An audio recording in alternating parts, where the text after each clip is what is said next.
স্বাগতম সবাইকে। আজ আমরা আলোচনা করব সরলরেখার ঢাল নিয়ে। ঢাল যেটার ইংলিশ অর্থ হচ্ছে স্লোপ। ঢালের আরেকটি সমার্থক শব্দ রয়েছে বাংলায় যাকে আমরা বলি নতি, যার ইংলিশ হচ্ছে গ্রেডিয়েন্ট। ঢালকে নরমালি ইংলিশ এম বর্ণ দিয়ে প্রকাশ করা হয়। তো সবার আগে আমাদের মনে যে প্রশ্নটা জাগে সেটা হচ্ছে ঢাল কি? ঢালকে আমরা এভাবে সংজ্ঞায়িত করতে পারি, ঢাল হলো ভুজের সাপেক্ষে কোটির পরিবর্তনের হার। খেয়াল করো, এটা হচ্ছে one kind of rate of change, that means হার। কিসের সাপেক্ষে কিসের? ভুজের সাপেক্ষে কোটির। আচ্ছা, ব্যাপারটাকে আমি এভাবে ব্যাখ্যা করি। মনে করা যাক যে এই যে লাল বিন্দুটি, এই লাল বিন্দুটি আমাদের এই রেখা বরাবর চলাচল করতে পারে। তো লাল বিন্দুটিকে সরিয়ে আমি অন্য কোনো একটা বিন্দুতে নিয়ে যাই। এই যে আমি লাল বিন্দুটিকে সরিয়ে এক্স কমা ওয়াই বিন্দুতে নিয়ে গেলাম। তো যখন বিন্দুটি এখান থেকে এখানে গেল তখন কিন্তু সে দুই ধরনের distance, I mean horizontal distance এবং ভার্টিক্যাল ডিস্টেন্স দুটি অতিক্রম করেছে। তো তার হরিজন্টাল ডিস্টেন্সটা হচ্ছে এক্স একক, মানে সে এক্স অক্ষ বরাবর এক্স একক গিয়েছে এবং ভার্টিক্যালি সে ওয়াই একক মুভ করেছে। সো ব্যাপারটা দাঁড়াচ্ছে এই যে ভুজ যখন আমার এক্স একক পরিবর্তিত হয় তখন আমার কোটির পরিবর্তনটা হচ্ছে ওয়াই একক। কিন্তু আমার কিন্তু আসলে কোটির পরিবর্তন প্রয়োজন না, আমার দরকার কোটির পরিবর্তনের হার প্রয়োজন। তো ভুজ এক্স একক পরিবর্তিত হলে কোটি ওয়াই একক পরিবর্তিত হয়। সো ভুজ যখন এক একক পরিবর্তিত হবে তখন আমার কোটির পরিবর্তনটা হবে ওয়াই বাই এক্স একক। বাট এই যে এক একক পরিবর্তনের ফলে কোটির যতটুকু পরিবর্তন হয় সেটাকেই আমরা বলতে পারি কোটির পরিবর্তনের হার। দ্যাট মিনস এটাই হচ্ছে আমার ঢাল। ঢালকে আমি বলতে পারি ওয়াই বাই এক্স, কোটির পরিবর্তনের হার ভুজের সাপেক্ষে। আচ্ছা, এবার এই ত্রিভুজটার দিকে তাকাও। এই ত্রিভুজে ধরা যাক যে এই অ্যাঙ্গেলটা হচ্ছে আমার থিটা। এখন আমাদের জানা আছে যে ত্রিভুজে ট্যান থিটা সমান সমান লম্ব বাই ভূমি, that means Y by X. তাহলে এই ওয়াই বাই এক্সটাকে আমি বলতে পারি এই ত্রিভুজ থেকে ট্যান থিটার সমান, এবং এটা হচ্ছে আমার একটা সূত্র, এটাকে মাথায় গেঁথে নাও। আমার ঢালের সূত্র হচ্ছে এম সমান সমান ট্যান থিটা। আমরা এখান থেকে আরেকটা জিনিস বুঝতে পারি, সেটা হচ্ছে যে আমাদের যে ঢাল, এই ঢালটা আসলে সরল রেখাটার কোণের সাথে সম্পর্কিত। আই মিন আমি ঢাল থেকে কোণের মান বের করতে পারবো। আচ্ছা, তো এই যে আমার থিটা, এই থিটাটা কিন্তু সবসময় এক্স অক্ষের ধনাত্মক দিকের সাথে। ধনাত্মক দিক বলতে কোনটা বোঝায়? ধনাত্মক দিক বলতে সবসময় ডান সাইডটাকে বোঝাবে। আমি রেখাটা, মনে করো যে রেখাটা হচ্ছে আমার এক্স অক্ষকে যেই বিন্দুতে ছেদ করবে, আমি কিন্তু মূল বিন্দুর কথা বলছি না, রেখাটা এক্স অক্ষকে যেই বিন্দুতে ছেদ করবে সেই বিন্দুর ডান সাইডটা হচ্ছে আমার ধনাত্মক দিক। এখানে দেখো আমার এই যে এই রেখাটা বেসিক্যালি আমার কি করছে, মানে এই সাইডটা কিন্তু আমার মূল বিন্দুর সাপেক্ষে ঋণাত্মক সাইড, কিন্তু আমি মূল বিন্দুর সাপেক্ষে চিন্তা করছি না, আমি রেখার সাপেক্ষে চিন্তা করছি। রেখাটা আমার এক্স অক্ষকে যেই বিন্দুতে ছেদ করেছে সেই বিন্দু থেকে তুমি ডান দিকে খেয়াল করো, সেই বিন্দু থেকে আমার ডান দিকটা হচ্ছে ধনাত্মক দিক। এখন কথা হচ্ছে যে আমি থিটা কেন সবসময় ধনাত্মক দিকের সাথে পরিমাপ করব? তুমি যদি ধনাত্মক দিকের সাথে পরিমাপ না করো, সাপোজ কেউ ঋণাত্মক দিকের সাথে পরিমাপ করলো, কেউ ধনাত্মক দিকের সাথে পরিমাপ করলো, অর্থাৎ কেউ এই যে এই সাইডের এই কোণটা পরিমাপ করলো, আবার কেউ এই কোণটা পরিমাপ করলো। এখন একই রেখার ঢাল যখন কেউ এই যে ঋণাত্মক দিকের সাথে পরিমাপ করবে তখন একটা মান আসবে, যখন তুমি ধনাত্মক দিকের সাথে পরিমাপ করবে তখন আরেকটা মান আসবে। একই রেখার তো দুইটা ঢাল হতে পারে না। দ্যাটস ওয়াই আমরা কি করলাম, আমরা একটা ইউনিফর্মিটি নিয়ে আসলাম। আমরা বললাম যে না, ঢাল যখন তুমি পরিমাপ করবা সব সময় ধনাত্মক দিকের সাথেই পরিমাপ করতে হবে। আচ্ছা, তো এখন এখানে খেয়াল করো, এই যে আমার এই রেখাটার ক্ষেত্রে আমি এই রেখাটা আমার এক্স অক্ষের ধনাত্মক দিকের সাথে যে কোণটা উৎপন্ন করেছে, আমি দেখতে পাচ্ছি যে এই কোণটা হচ্ছে আমার একটা সূক্ষ্মকোণ। এবং তোমাদের জানা আছে যে থিটার মান যখন সূক্ষ্মকোণ হবে, থিটাটা যখন সূক্ষ্মকোণ হবে, আই মিন 0 থেকে 90 ডিগ্রি এর মাঝামাঝি কিছু একটা হবে, তখন কিন্তু তোমার ট্যান থিটার মানটা ধনাত্মক হবে। খেয়াল করো, থিটা সূক্ষ্মকোণ হলে ট্যান থিটার মান হবে ধনাত্মক, কিন্তু ট্যান থিটাটাই বেসিক্যালি আমাদের ঢাল, দ্যাট মিনস ট্যান থিটাটাই হচ্ছে আমাদের এম। আমরা বলতে পারি থিটা যখন সূক্ষ্মকোণ হবে তখন ট্যান থিটা ধনাত্মক হবে। ট্যান থিটা ধনাত্মক হওয়া মানে ঢাল ধনাত্মক হওয়া। তো ঢাল যখন ধনাত্মক হবে থিটা তখন সূক্ষ্মকোণ হবে। আচ্ছা, তাহলে এখানে তোমরা দেখতেই পাচ্ছিছো যে থিটা আমাদের হচ্ছে একটি স্থূল কোণ, এবং থিটা যখন স্থূল কোণ হবে, স্থূল কোণ হলে কিন্তু ট্যানের মানটা হবে ঋণাত্মক, নেগেটিভ। সো ট্যান থিটার মান যদি নেগেটিভ হয় তাহলে ঢাল এমটাও নেগেটিভ হবে। তো দুইটা জিনিস খুব ভালোভাবে খেয়াল করো, থিটা সূক্ষ্মকোণ হলে ঢাল পজিটিভ হবে, থিটা স্থূলকোণ হলে ঢাল নেগেটিভ হবে। আচ্ছা, তো ব্যাপারটাকে আমি ফিজিক্যালি ছবির সাহায্যে এভাবে বুঝাই।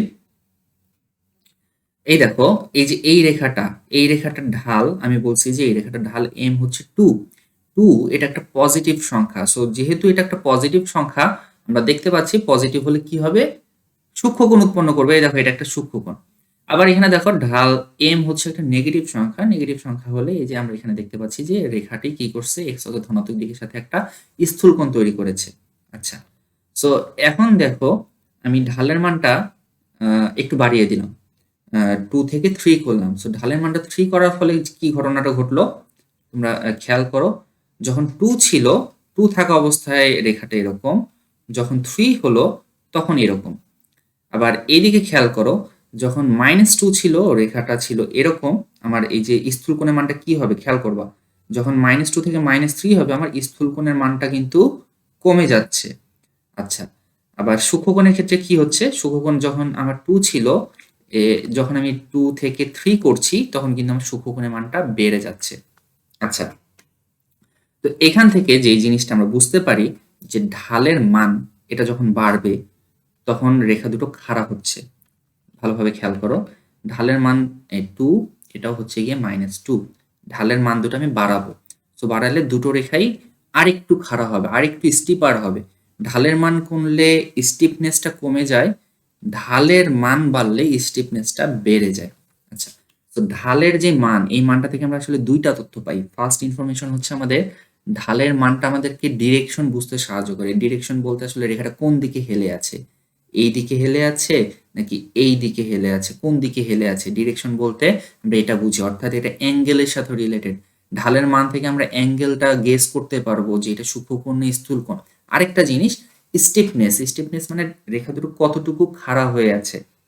ঠিক আছে, এ তোমার ঢালের মান বাড়লে স্টিফনেস বাড়ে, ঢালের মান কমলে স্টিফনেস কমে। আচ্ছা, তো তোমরা তো সূক্ষ্মকোণ স্থূলকোণের ব্যাপারটা বুঝতে পেরেছো। এই দেখো, ঢালের মান যেহেতু 2 থেকে 3 হবে তখন আমার স্টিফনেসটা বেড়ে যাচ্ছে, রেখা দুটো খাড়া হচ্ছে। এবং যখন আমার ঢালের মান কমছে তখন স্টিফনেসটা কমে যাচ্ছে। তো এই জিনিস দুটা মাথায় রাখতে হবে। এখন প্রশ্ন হচ্ছে যে আমাদের যদি ঢালের মান দেয়া থাকে, সাপোজ আমি বললাম যে এই রেখাটার মান হচ্ছে, ঢালের মান হচ্ছে 2, তাহলে আমি কি কোনটা বের করতে পারবো? উত্তর হচ্ছে হ্যাঁ, আমি পারবো। আমাদের জানা আছে যে m সমান সমান tan থিটা। ঠিক আছে, তো এটার ইনভার্স ফাংশন হচ্ছে থিটা সমান সমান tan ইনভার্স m। আমি যদি বোথ সাইডকে ইনভার্স করি তাহলে থিটা সমান হচ্ছে tan inverse m। That means আমার ঢালের মান m যদি জানা থাকে তাহলে আমি tan ইনভার্স সেই ঢালের মানটা দিলেই আমার কোনটা চলে আসবে। এক্সাম্পল দেই, মনে করো এই যে এই রেখাটার ঢাল হচ্ছে 2, আমি জানতে চাই যে এই কোণটার মান কত। তো আমি কি করব, এই কোণটার মান জানার জন্য tan ইনভার্স ঢাল অর্থাৎ tan inverse m, tan inverse 2 বসিয়ে দিলাম। tan ইনভার্স 2 বসিয়ে দিলাম, আমার যে ভ্যালুটা আসতেছে 63.43 ডিগ্রি, এই অ্যাঙ্গেলটার ভ্যালু কিন্তু আমার 63.43 ডিগ্রি। সো ঢাল জানা থাকলে খুব সহজেই অ্যাঙ্গেল বের করতে পারবো। আবার এই যে m সমান tan থিটা, সো আমার থিটা যদি জানা থাকে তাহলে আমি খুব সহজেই ঢালও বের করে ফেলতে পারবো। সাপোজ আমি যদি বলি যে এই যে রেখাটা, এই রেখাটা এক্স অক্ষের ধনাত্মক দিকের সাথে 63.43 ডিগ্রি কোণ উৎপন্ন করে, তখন তুমি 63.43 কি করবা, এই থিটার জায়গায় বসাবা। তাহলে tan 63.43 এটার ভ্যালু কিন্তু m এর মান সরাসরি 2 চলে আসবে। তো কোণ থাকলে ঢাল বের করা যায়, আবার ঢাল থাকলে কোণ বের করা যায়। তো আমি আরো এক্সাম্পল দেই। এই যে এটা তো 2, 2 দিয়ে তো আসলে আমি বের করে দেখিয়েছি। সাপোজ ঢালের ভ্যালু হচ্ছে -2। -2 হলে এই যে থিটার মানটা আমাদেরকে বের করতে হবে। আচ্ছা, তো তুমি যখন ওই যে আমি বললাম যে tan ইনভার্স m, তো tan ইনভার্স যখন -2 বসাবা, তোমাদের হয়তো জানা আছে যে tan ইনভার্স মাইনাস থিটা। তো tan ইনভার্স যখন আমি -2 বসাচ্ছি তখন কিন্তু আমার একটা নেগেটিভ ভ্যালু চলে আসতেছে। আসলে এই নেগেটিভ ভ্যালু যেটা, নেগেটিভ ভ্যালুটা কিন্তু আমার এই যে নীল যে কোণটা, এই নীল কোণটার মান। বাট আমরা অবভিয়াসলি নীল কোণটার মান চাই না, কারণ আমি আগেই বলেছি আমরা নীল কোণটা কিন্তু কি কোন দিকের সাথে, এটা কিন্তু ঋণাত্মক দিকের সাথে। আমি কিন্তু ধনাত্মক দিকের সাথে মানটা চাই, আমি থিটার ভ্যালু চাই। সো নীল কোণটার মান যেহেতু আমাদের জানা আছে, নীল কোণটার মান হচ্ছে 63.43। তাহলে আমি যদি 180 থেকে এই যে নীল কোণটার ভ্যালুটা বিয়োগ করে দেই তাহলে কিন্তু আমি এই যে লাল কোণটার ভ্যালু পাবো, যেটা হচ্ছে আমার 116.57। সো এটাই হচ্ছে কি আমাদের মান। সো দেখো, খেয়াল করো, যখন আমার ঢালের মানটা পজিটিভ তখন আমি tan ইনভার্স করলে সরাসরি আমার অ্যাঙ্গেলটা চলে আসছে, সেটা খুবই সহজ। বাট যখন আমার ঢালের মানটা নেগেটিভ তখন কিন্তু tan ইনভার্স করলে সরাসরি মানটা আসতেছে না। নেগেটিভ ভ্যালু আসতেছে, সেই নেগেটিভ ভ্যালুটা 180 থেকে যদি আমি বিয়োগ করি তাহলে কিন্তু আমি আমার ওই ধনাত্মক দিকের সাথে মানটা পাবো। সো এম এর মানটা যখন ঋণাত্মক হবে তখন আমাদেরকে একটু অতিরিক্ত খেয়াল রাখতে হবে। সো আমি একবারে যদি একটা সূত্র দিয়ে দিই যে এম এর মান ঋণাত্মক হলে কোণ কিভাবে নির্ণয় করব, তুমি এই সূত্রটা থেকে সরাসরি করতে পারো যে 180 থেকে কি করবা, এই যে অ্যাবসোলিউট ভ্যালু নিবা, tan ইনভার্স m এর অ্যাবসোলিউট ভ্যালু। ব্যাপারটা খেয়াল করো, যখন আমি 180 থেকে এই যে এই ভ্যালুটা বিয়োগ করব, বিয়োগ করলে কিন্তু মাইনাসে মাইনাসে প্লাস হয়ে যাবে। আমি কিন্তু আসলে বিয়োগ করেছি কিন্তু অ্যাবসোলিউট ভ্যালুটা বিয়োগ করেছি, আমি কিন্তু মাইনাস সহ বিয়োগ করি নাই। এই সম্পূর্ণ জিনিসটার অ্যাবসোলিউট ভ্যালু করলে কি হয়, তোমার মাইনাসটা চলে যায়। আমি শুধুমাত্র 63টা বিয়োগ করেছি। সো এখানে আমরা এই জন্য একটা অ্যাবসোলিউট ভ্যালু দিয়েছি। উদাহরণ দেই, মনে করা যাক যে m এর ভ্যালু -2, তাহলে তুমি সরাসরি কি করবে, 180 মাইনাস tan ইনভার্স -2। এই অ্যাবসোলিউট ভ্যালুর ভিতরে জিনিসটার ভ্যালু একটা নেগেটিভ ভ্যালু, কিন্তু অ্যাবসোলিউটের ভিতরে নেগেটিভ থাকলে কি হয়, নেগেটিভটা চলে যায়, মাইনাসটা চলে যায়। সো এই যে আমার এই জিনিসটার ভ্যালুটা আসতেছে, অ্যাবসোলিউট ভ্যালু করলে 63.43 বিয়োগ করলে এই যে এই ভ্যালুটা। ওকে, তো m এর ভ্যালু পজিটিভ হলে কি হবে আমরা বুঝলাম, m এর ভ্যালু নেগেটিভ কি হলে কি হবে সেটাও আমরা বুঝলাম। প্রশ্ন হচ্ছে m এর ভ্যালু 0 হলে কি হবে। আচ্ছা, তুমি খেয়াল করো, যখন একটা রেখা আমার x অক্ষের সমান্তরাল হয়, আমরা জানি যে দুটি সমান্তরাল রেখার মধ্যবর্তী কোণ হচ্ছে 0। তো x অক্ষের সমান্তরাল রেখা যেটা, x অক্ষের সমান্তরাল রেখা হচ্ছে এই রেখাটি, এই রেখাটি কিন্তু আমার x অক্ষের সাথে 0 ডিগ্রি কোণ উৎপন্ন করে। তাহলে আমি সূত্রে বসাই, আমার ঢাল m সমান সমান হচ্ছে tan থিটা, থিটার value 0, that means tan 0, tan 0 এর ভ্যালু কিন্তু আবার 0। তাহলে তুমি বুঝতে পারতেছো যে m এর মানটা যখন 0 হবে তখন রেখাটা আসলে x অক্ষের সমান্তরাল হবে। তাহলে আমরা কি কি শিখলাম, m এর ভ্যালু নেগেটিভ হলে কি হবে আমরা শিখলাম, পজিটিভ হলে কি হবে আমরা শিখলাম, m এর ভ্যালু 0 হলে কি হবে সেটাও আমরা বুঝলাম। আরেকটা স্পেশাল কেস আছে, সেটা হচ্ছে যখন আমার রেখাটা x অক্ষের উপর লম্ব হবে, x অক্ষের উপর লম্ব হলে আমার x অক্ষের ধনাত্মক দিকের সাথে 90 ডিগ্রি কোণ উৎপন্ন করছে। সো তখন আমার ঢাল কত হবে। তো তোমরা যদি এই যে এই সূত্রটাতে অর্থাৎ m এর সমান সমান tan 90 এটা যদি বের করতে চাও, তাহলে তোমরা খেয়াল করবে যে tan 90 এর ভ্যালু কিন্তু অসংজ্ঞায়িত, এটার ভ্যালু কত আমরা জানি না, এটা হচ্ছে আনডিফাইন্ড। তাহলে এখন কি করা যায়, এখন আমরা যে কাজটা করতে পারি, আমরা tan 90 কে লিখতে পারি sin 90 বাই cos 90, দেন আমরা ব্যস্তকরণ করব, মানে দুই সাইডকেই ইনভার্স করব। তো ইনভার্স করে দিলে m এর বিপরীত গুণাত্মক হচ্ছে 1/m, আর sin 90টা cos 90 কে যদি ব্যস্তকরণ করি তাহলে cos 90 বাই sin 90। এখন তুমি খেয়াল করো, আমার cos 90 এর ভ্যালু হচ্ছে 0 আর sin 90 এর ভ্যালু হচ্ছে 1। তো 0 ডিভাইড বাই 1 দ্যাট মিন্স 0। আমরা খেয়াল করছি যে 1/m এর ভ্যালুটা চলে আসছে 0। তো কেউ যদি তোমাকে বলে যে একটা রেখা x অক্ষের উপর লম্ব, সেক্ষেত্রে ঢালের মান কত, তো তখন তোমার উত্তর হচ্ছে ঢালটা অসংজ্ঞায়িত, যে এই রেখাটা x অক্ষের উপর লম্ব তার ঢাল অসংজ্ঞায়িত, বা 1/m এর ভ্যালু হবে 0। ঠিক আছে, এখন আমরা সামারাইজ করব, আমরা মোটামুটি সবকিছুই দেখে ফেলেছি, এখন আমরা সামারাইজ করি। এই যে এখানে আমাদের এই রেখাটা সূক্ষ্মকোণ তৈরি করেছে।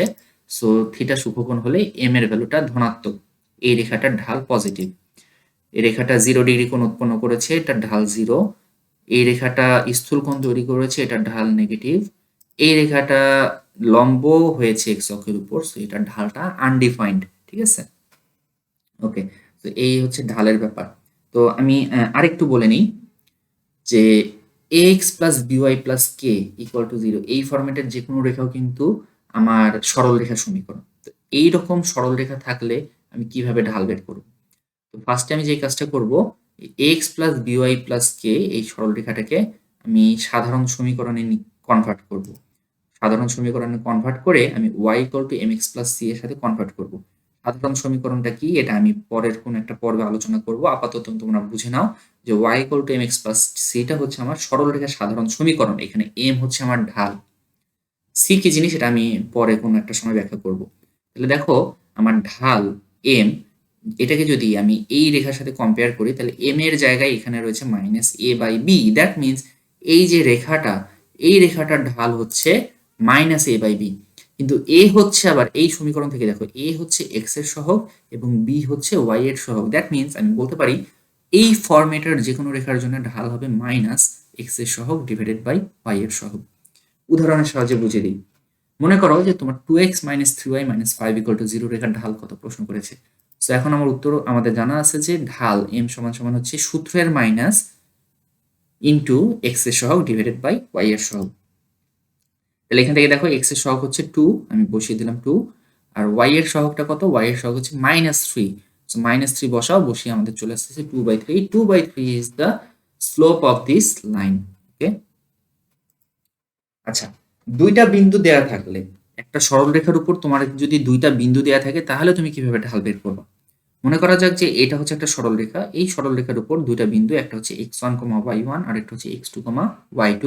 আমি এই দুইটা বিন্দুর সাহায্যে এই সরলরেখাটার ঢাল বের করতে চাই।